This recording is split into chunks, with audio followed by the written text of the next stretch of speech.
Bag ini ala-ala macam Prada Clio tu kan, tapi for a fraction of the price. And Aisyah rasa colour ni lagi cantik sebab Prada Clio tu kan ramai orang pakai, ataupun yang macam dia tunjuk colour hitam kan. I think like colour putih ni yang colour-colour meringue kan lagi cantik tau. So nama dia Madison Crescent Shoulder Bag in meringue. Dia pakai Saffiano leather with a gold hardware.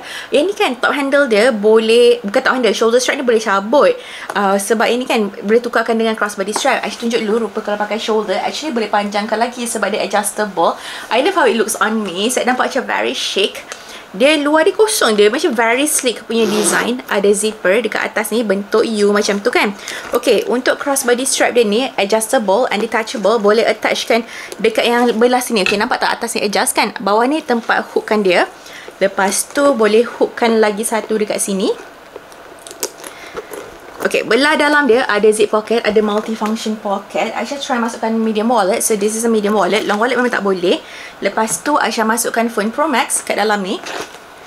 And still ada lagi ruang kalau nak pakai masuk kunci kereta, makeup sikit-sikit kan, memang boleh sangat.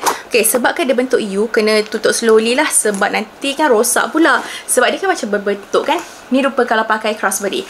For this bag, harga sangat special, RM750 sebelum voucher. Ramai customer Aisyah bayar harga yang rendah, jadi kena pandai cari voucher. Untuk cara pembelian, boleh tekan dekat shopping bag di bawah. If you guys have any question, boleh comment down below.